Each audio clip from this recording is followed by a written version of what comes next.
ಬೆಂಗಳೂರು 2ನೇ ಸ್ಥಾನ ಪಡ್ಕೊಂಡಿದೆ.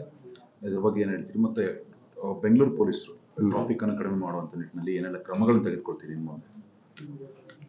ಅಲ್ಲ, ಇದರಲ್ಲಿ ಆಲ್ರೆಡಿ ಜನಸಂಖ್ಯೆ ಮತ್ತು ವೆಹಿಕಲ್ ಪಾಪ್ಯುಲೇಷನ್ ಆಧಾರದ ಮೇಲೆ ಸಾಕಷ್ಟು ವೆಹಿಕಲ್ ಆಲ್ರೆಡಿ ಇದೆ ಬೆಂಗಳೂರು ಸಿಟಿಯಲ್ಲಿ.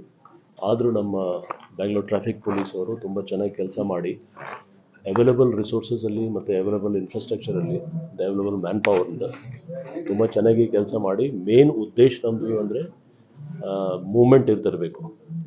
ಯಾವ ಕಂಡೀಷನಲ್ಲಿ ಫ್ರೀ ಮೂಮೆಂಟ್ಗೆ ತೊಂದರೆ ಆಗಬಾರ್ದು. ಆ ನಿಟ್ಟಿನಲ್ಲಿ ವೈಲೇಷನ್ ಕೇಸಸ್ ಮಾತ್ರ ನಾವು ಮಾಡಬೇಕು ಅಂತ. ಅದನ್ನು ನಾನ್ ಪೀಕ್ ಅವರಲ್ಲಿ. ಪೀಕ್ ಅವರಲ್ಲಿ ನಮ್ಮದು ಮೇನ್ ಎಂಫಸಿಸ್, ನಮ್ಮದು ಸ್ಟ್ರೆಸ್ ಮೇನ್ ಇರ್ತದೆ. ಗಾಡಿ ಕಂಟಿನ್ಯೂಸ್ ಆಗಿ ಮೂವ್ ಆಗ್ತಿರಬೇಕು. ಜನ ಬೆಳಗಿನ ಜಾವ ಅವರು ಸ್ಕೂಲ್, ಕಾಲೇಜ್, ಆಫೀಸಲ್ಲಿ ಟೈಮ್ಲಿ ರೀಚ್ ಆಗಬೇಕು. ಅದೇ ರೀತಿ ಸಂಜೆ ಹೊತ್ತಿಗೆ ಅವ್ರ ಮನೆಗೆ ಹೋಗಬೇಕು ಅಂತ ಆ ನಿಟ್ಟಿನಲ್ಲಿ ನಾವು ನಮ್ಮ ಟ್ರಾಫಿಕ್ ಅವರು ಸತತವಾಗಿ ಕೆಲಸ ಮಾಡ್ತಾರೆ. ಸರ್, ಇದು ಕೀರ್ತಿನ ಅಪಕೀರ್ತಿನ ಸರ್?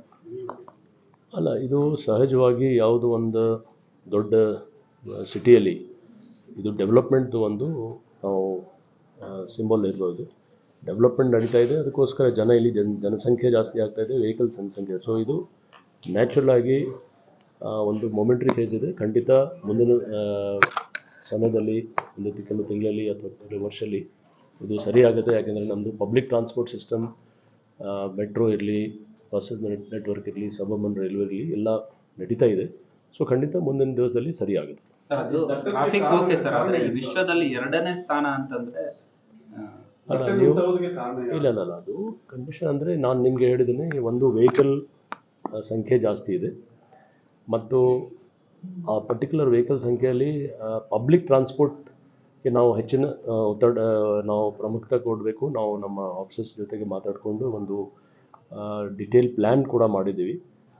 ಪಬ್ಲಿಕ್ ಟ್ರಾನ್ಸ್ಪೋರ್ಟ್ ಯೂಸ್ ಮಾಡಿದರೆ ಖಂಡಿತ ಸಿಂಗಲ್ ಓನರ್ ವೆಹಿಕಲ್, ಈಗ ಸಾಧಾರಣವಾಗಿ ಕೆಲವು ಎಲ್ಲೆಲ್ಲಿ ಕಾರಿಡೋರ್ಸ್ ಎಲ್ಲಿ ಜಾಸ್ತಿ ವೆಹಿಕಲ್ಸ್ ಇದೆ ಅಲ್ಲಿ ನಾವು ನೋಡಿರ್ಬೋದು, ಸಿಂಗಲ್ ಓನರ್ ಡ್ರೈವರ್ ಅಂದರೆ ಆ ವೆಹಿಕಲಲ್ಲಿ ಬರೀ ಒಬ್ಬ ಜನ ಡ್ರೈವ್ ಮಾಡ್ಕೊಂಡು ಹೋಗ್ತಾರೆ.